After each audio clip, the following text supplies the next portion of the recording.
His hatred of Bob Hope was immense. Why? We now know. On camera, he referred to him as a national treasure. Backstage, though, Bob Hope was Johnny Carson's Achilles heel. Finally, the reason is now clear. Among comedians, Hope possessed unparalleled force. However, he did not give, but rather took with that authority. At some point, Carson, the unrivaled master of late night, barred him. One of the most animos feuds in Hollywood history developed behind the scenes as a result. When did these two legends start to drift apart? What went wrong for the most diplomatic man in show business, Johnny Carson? And tomorrow night, NBC will air Bob Hope's Christmas message from Saudi Arabia, which is 50 years after the fact. Time, 9:30 p.m. How about a stroll? 2 icons, a single platform. 5 evenings a week for 30 years. Johnny Carson's Midwestern charisma, perfect timing, and sincere interest in his guests welcomed America into his home. The Tonight Show became a staple in American culture because to Carson, the United States of America shared Johnny's laughter. Without saying a word, his audience understood precisely what he was thinking just by raising an eyebrow. The Tonight Show wasn't only handed along to Carson. It was now his own creation. Upon succeeding Jack Per in 1962, he elevated the once erratic and occasionally violent show to the pinnacle of television. Carson was calm and collected, in contrast to Par's impulsive and unpredictability. He was hilarious because of his reserved Nebraskan demeanor. To a greater extent than the jokes themselves, his reactions are hilarious. Johnny understood television better than anyone, remarked Ed McMahon, who had been his lifelong employee. He was a master at knowing when to cut off a story, how to rescue a guest who was losing it, and how long to hold a glance. Craftsmanship was more important than genius. The media mogul Bob Hope, meantime, had amassed a fortune in vaudeville, radio, movies, and TV. With 7 decades under his belt, he was more than just a celebrity. That man was ingrained in American culture. He was sought after by presidents. Because of his ceaseless USO travels, the military loved him. Even into the 1970s, his holiday specials continued to bring in tens of millions of people, solidifying their place in American tradition. The only things that propelled Hope to stardom were her tenacity and determination. He was a Cleveland native who had mastered every media he tried, despite being born in England. The vaudeville circuit, radio, the silver cinema, and, finally, television, where his NBC specials became an integral part of the network's programming approach. A star wasn't all Bob was. According to a former NBC executive, he was a corporation. He maintained his position at the top of the entertainment sector with the help of a production company, a team of writers, and business managers. In the middle of it all, Bob was the one who was determined to push things forward. Given their shared legacy of extraordinary effect on American entertainment and their respective mastery of the trade, it would have been reasonable to assume that these two comic legends would have been natural allies, wise elders, and deserving successors. According to an ex-NBC executive who collaborated with both men, they were the two most influential individuals in the comedy industry. There ought to have been mutual regard, as Hope had paved the way that Carson followed. However, anxiety was the only thing going on behind the scenes. The public was mostly unaware of that strain. Viewers of Hope's appearance on The Tonight Show observed what seemed like friendly office chit-chat. Introducing Hope with the proper degree of veneration, Carson hailed him as the most remarkable performer of our time and a genuine national treasure. In response, Hope delivered his usual witty, quick-witted remarks while simultaneously making fun of himself. However, everyone involved with the show was aware of the reality. As soon as the cameras stopped shooting, the smiles faded. Hope stood out because Carson lacked his characteristic genuine warmth, which he displayed with most guests. Suddenly, the discussion, which had been flowing and natural with the other guests, seemed robotic and forced. According to a long-term employee of The Tonight Show, the room's temperature fell by 10 degrees the second Hope stepped foot on set. Johnny's eyes never met Johnny's smile. Observing the two prize boxers circling each other in search of an opportunity was akin to that. Even behind the scenes, Hope's appearances were something that Carson's crew feared. Days prior to Hope's scheduled arrival at the Burbank studios, the demands started rolling in.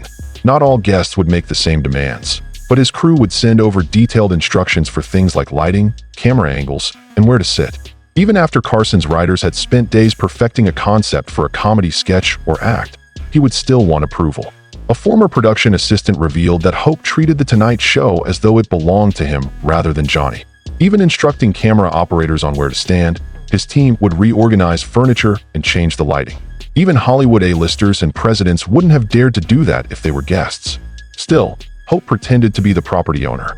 For a long time, the mystery of why perplexed those in the know in Hollywood. When two men who seemed to have everything in common suddenly became so antagonistic toward one another, what could have possibly caused it? Throughout his time as host, Carson was very professional and never addressed his feelings toward Hope in public. Hope, aware of his meticulously constructed public persona, upheld the pretense of reciprocated admiration.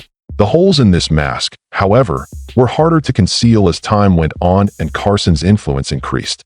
Professionals in the know noticed a serious rift between the two comic icons in the late 1980s. This would cause Carson to do the unprecedented feat of discreetly removing one of the most beloved artists in America from his program.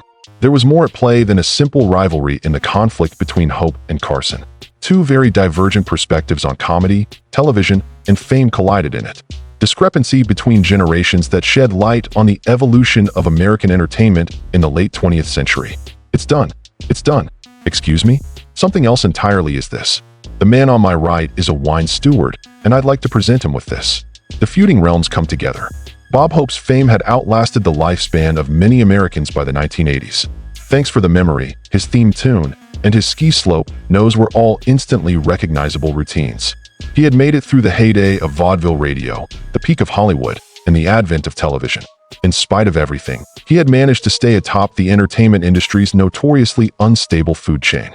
When it first came out, Hope's comedy was groundbreaking. He became popular in the 1930s and 1940s among audiences seeking a fresh comic hero with his fast-talking wise guy demeanor, which exhibited a blend of bravery and confidence. The buddy comedy he created in the 50s and 60s with Bing Crosby were the standard for years to come. It was once exciting to hear his topical rants, when he made light of current events while subtly criticizing politicians. The inclusion of political humor by Hope during his radio days was revolutionary, according to a comedy historian. He poked fun at things that mainstream artists had historically shied away from, such as FDR, Congress, and wartime rationing. We now take it for granted that comedians remark on the news. He helped develop that tradition. Hope started to dwindle when it became clear that adaptability was necessary for survival in the entertainment industry. Even though he was far into his 80s, his comedic style never changed. The same lightning-fast delivery, with the same gags about current events, presidents, and his own growing old. What had appeared novel earlier now seemed mechanical. It became a formula in Hope's comedy. In his inflexible monologues, he would always begin with an age joke, then move on to criticize the current president, make a golfing joke, mention his wife Dolores, and finally, the inevitable ski slope nose joke. Over the years, the topics covered evolved somewhat, but the rhythms stayed the same. An old colleague of Hope's who had a brief stint working with the legend in his latter years of performing saw that by the 1980s Hope was basically playing Bob Hope. There was nothing wrong with his age. It was his resistance to change. Even though he was much older, George Burns never stopped surprising people with new perspectives. Hope only restated the previous formulas using the most recent citations. This change, or lack thereof, was more noticeable to Johnny Carson than to the average person. Carson, a comedy scholar and television guru, knew that Bob Hope's longevity wasn't due to new ideas or improved performances, but to the strength of fan nostalgia and his meticulously guarded standing as an American icon. An ex-writer for The Tonight Show elaborated on how Carson admired genuine comic workmanship. Don Rickles was one of his favorite performers because, despite having a persona, each performance seemed to come alive in the here and now.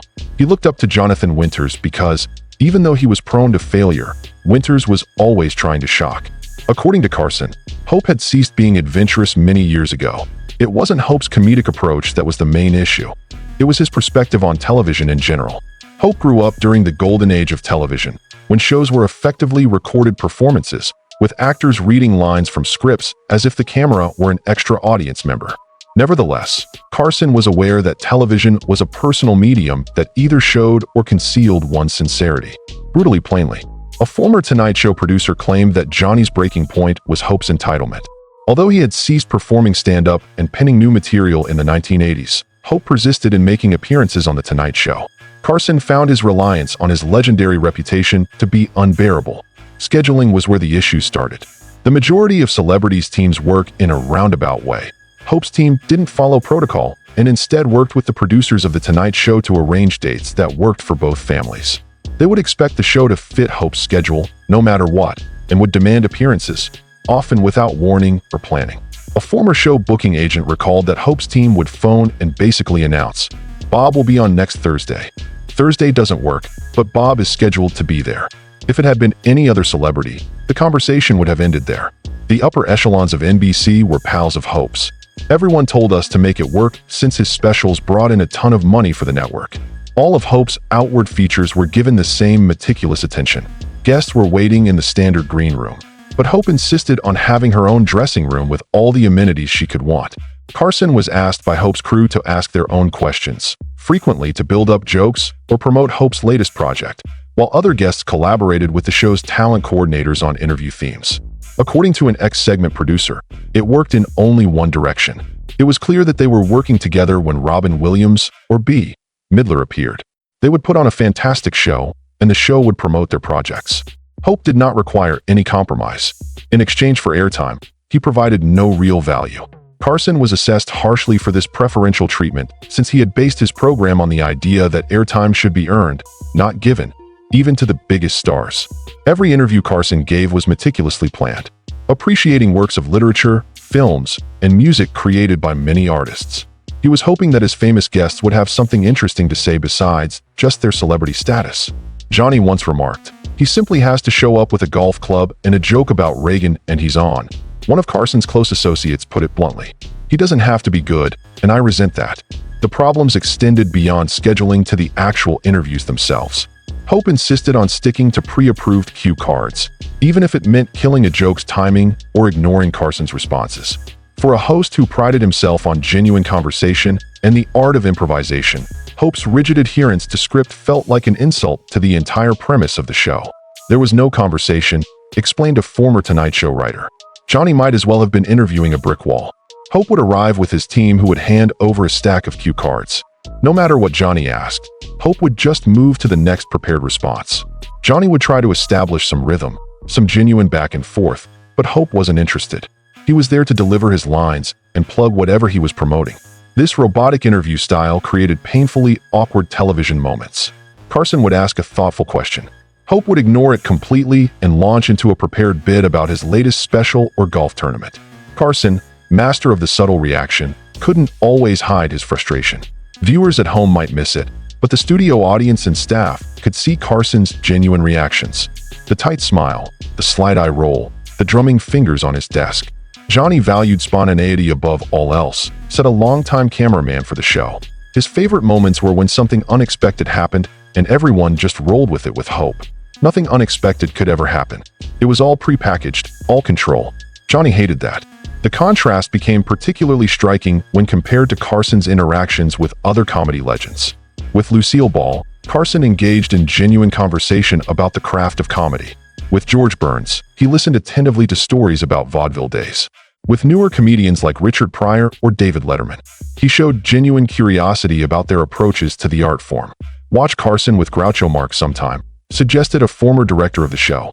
Groucho was from an even earlier era than Hope, but their conversations were alive. Carson would genuinely laugh, would follow Groucho's leads, would let the conversation flow naturally. With Hope, it was like Carson was just a prop in Hope's monologue.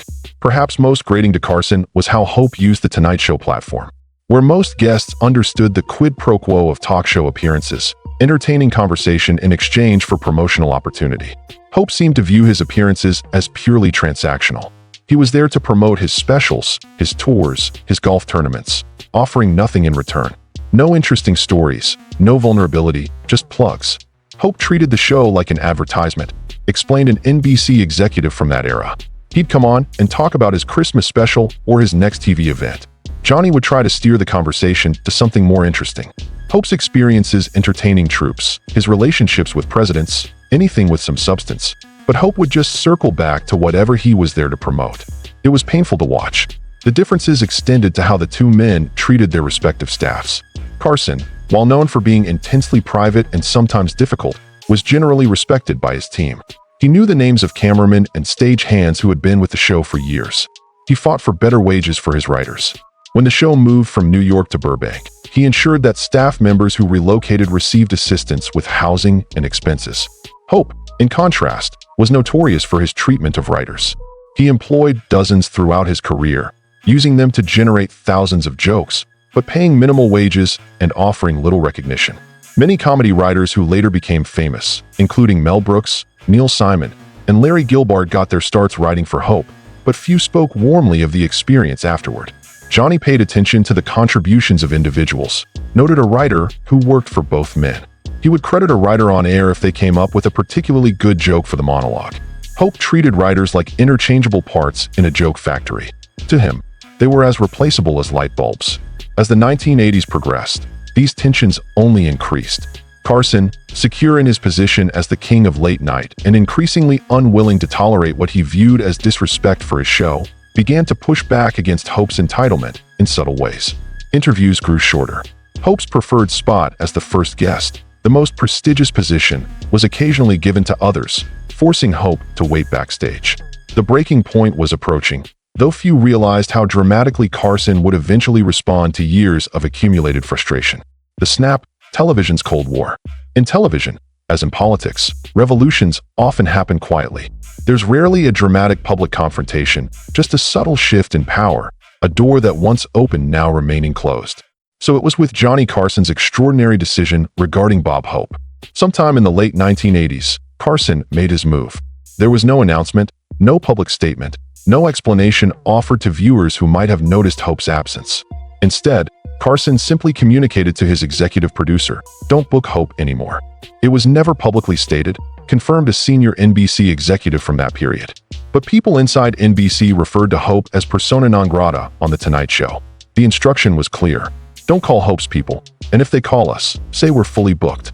This decision to effectively ban one of America's most beloved entertainers from the nation's most powerful talk show would have been unthinkable even a few years earlier. But Carson's position was now unassailable. His ratings dominated late night. His contract with NBC gave him unprecedented control over his show. If Johnny didn't want Bob Hope on The Tonight Show, then Bob Hope would not be on The Tonight Show. The timing was significant.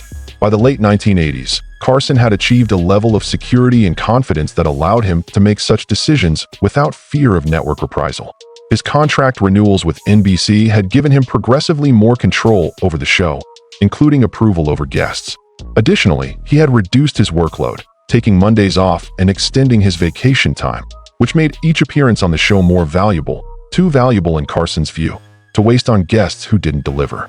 Johnny had reached a point in his career where he didn't have to compromise anymore, explained a former NBC executive. Early in his tenure, he had to balance his own preferences with network demands. By the 80s, he was the network's most valuable asset. If he didn't want to waste time with Hope's cards and promotional plugs, he didn't have to. The ban was handled with characteristic Carson discretion. There was no public feud, no trading of barbs in the press. When asked about Hope's conspicuous absence in a rare interview, Carson deflected with his trademark skill, saying only that the show tried to feature current performers alongside established legends. Behind the scenes, however, the decision sent shockwaves through NBC. Hope had been a cornerstone of the network since the 1950s. His specials were reliable ratings winners, especially his annual Christmas shows featuring his visits to American troops stationed overseas. He had friends in the highest levels of network management and had long been treated as NBC royalty. There were definitely some uncomfortable meetings after Carson's decision, recalled a network executive. Hope's people couldn't understand why he wasn't being booked. Calling would result in the message that the schedule is packed for the next few months. Then they'd see other comedians from Hope's era, like George Burns or Milton Berle, appearing on the show and realize something was up. Some network executives tried to intervene, suggesting to Carson's producers that it might be good for the show to have Hope on for special occasions. These suggestions were politely but firmly rebuffed with Carson's team, making it clear that the decision came directly from Johnny himself and was not open to negotiation. It created this bizarre situation where one NBC legend had essentially blackballed another NBC legend, explained a former talent coordinator. And because of Carson's power at that point, the network had to accept it. They couldn't force him to book Hope without risking their relationship with Johnny, which was far more valuable to them by then. Hope, for his part, seemed either unaware of or unwilling to acknowledge the snub. He continued to speak warmly of Carson in public, perhaps assuming that his standing invitation to The Tonight Show remained open. If he recognized that he had been deliberately excluded, his pride wouldn't allow him to acknowledge it. The snub became apparent not just in Hope's absence from the regular show, but also in the special episodes. When Carson celebrated his 25th anniversary as host in 1987, dozens of celebrities appeared to pay tribute, but Hope was conspicuously absent. When Carson did themed weeks, like broadcasts from Las Vegas or special military shows where Hope's presence would have seemed natural, he was nowhere to be seen. It was the television equivalent of the Cold War, explained a media historian who has studied this period extensively. Two superpowers avoiding direct confrontation while engaging in a battle of wills behind the scenes. Carson had essentially declared that his platform would no longer be used in ways he didn't approve of, even by someone of Hope's stature. What made Carson's stance particularly remarkable was how out of character it seemed. Throughout his career, Carson had been known for his diplomacy, his ability to make peace between feuding celebrities, his willingness to showcase performers from every generation. He had welcomed aging legends with respect and patience, giving them the space to connect with new audiences. Carson treated most older performers with genuine reverence, noted a former producer. He gave Jimmy Stewart all the time he needed to tell his meandering stories. He let Davis be cantankerous. He indulged George Burns's cigars and off-color jokes. The difference was that these performers gave something authentic in return. They weren't just there to promote. They were there to connect. With Hope, something fundamental had broken. The generational divide between them, not just in age, but in approach to entertainment, had become too wide to bridge. Hope represented an older show business tradition where celebrities were larger than life, protected by studio publicity departments, performing rather than revealing themselves. Carson, despite his own privacy, had ushered in an era of greater authenticity where the ability to seem genuine on camera mattered more than polished perfection. Carson changed the rules of engagement for television personalities, noted a media studies professor who specializes in talk show history. He showed that audiences connected with authenticity with the raised eyebrow, the spontaneous laugh, the genuine reaction. Hope never adapted to that new reality. He was still performing as if for a Bob Hope special, not participating in a conversation. The band continued until Carson's retirement in 1992. Jay Leno, eager to establish himself in court favor with NBC executives, quickly welcomed Hope back to The Tonight Show. But the dynamic had changed. Hope was by then in his 90s, less sharp than before, and television itself had moved irrevocably toward the model Carson had championed: conversational, authentic, in the moment. What few people realized was how deeply personal the rift had become for Carson. According to those close to him, Carson viewed Hope's approach to The Tonight Show as fundamentally disrespectful, not just to Carson himself, but to the show as an institution and to the audience who tuned in expecting genuine entertainment. Johnny took his responsibility to the audience very seriously, explained a longtime friend of Carson's. He believed that when viewers invited him into their homes each night, he owed them his best effort. Real conversation, real humor, real moments. Hope's cards and plugs felt like a violation of that covenant with the audience. It wasn't just that Hope was wasting Johnny's time. He was wasting the viewer's time, and that to Johnny was unforgivable. Carson's commitment to quality control extended to his own performance as well. Unlike Hope, who continued performing well into his 90s, often reading cue cards with squinted eyes and diminished timing, Carson chose to retire at 66. Still at the height of his powers, he walked away from a show that was still dominating the ratings from a salary of millions per year because he believed in leaving before his performance declined. Johnny used to say, "Always leave them wanting more," recalled his longtime producer, Fred DeCordova. He saw too many performers who didn't know when to exit the stage. I believe he saw Hope as a cautionary tale, someone who had lingered too long, who had graduated from groundbreaking to cliché to practically comical. Johnny was determined not to follow that path. The final chapter of this Cold War played out years after Carson's retirement. When Bob Hope passed away in 2003 at the age of 100, tributes poured in from around the world. Former presidents, Hollywood legends, and military leaders all spoke about Hope's extraordinary career and his contributions to American entertainment.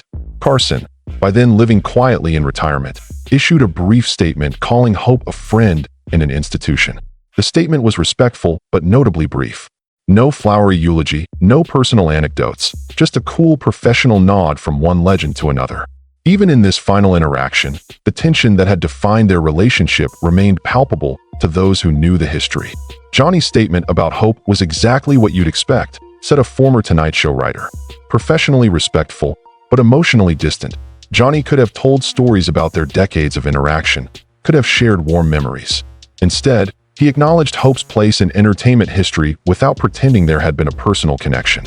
It was classically Carson, dignified, but revealing in its restraint. What makes this feud so fascinating isn't just the clash of two entertainment titans, but what it reveals about the evolution of American comedy and celebrity culture. Hope represented the old model, tightly controlled, rigidly scripted with a clear separation between the performer and the public persona. Carson pioneered something different, a more conversational approach where authenticity was valued over perfection, where spontaneity created the most memorable moments. This shift wasn't merely aesthetic. It reflected deeper changes in American society. Hope had risen to fame during the Great Depression and World War II when audiences sought escape and reassurance from their entertainers. His comedy offered precisely that: reliable laughs, gentle topical humor that acknowledged current events without challenging the status quo, all delivered with confidence and polish.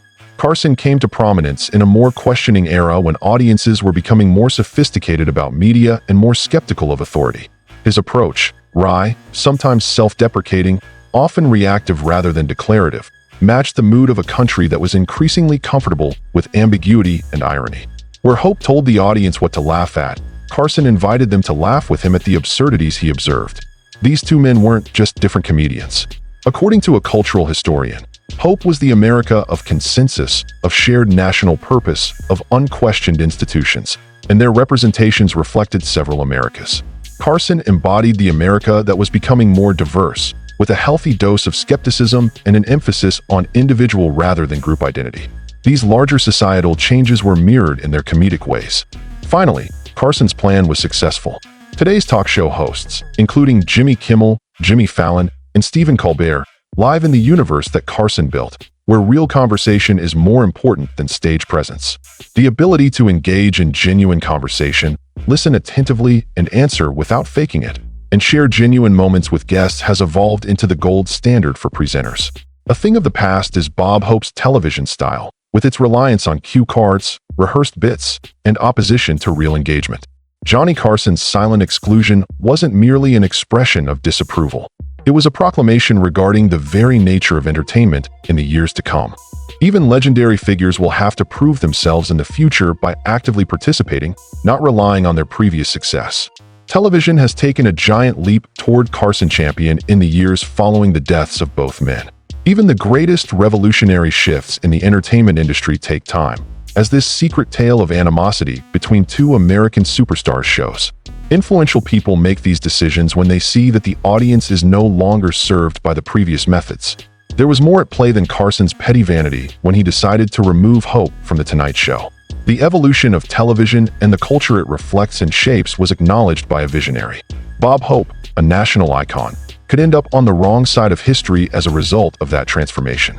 For more information about the golden age of Hollywood, subscribe to our channel and hit that like button if you like this in-depth look at one of the most intriguing unspoken feuds in the industry. Feel free to leave a comment below expressing your opinions on Carson, Hope, and which performer's style you find more appealing. Also, do tell us which rivalries in Hollywood you would like us to cover in the future.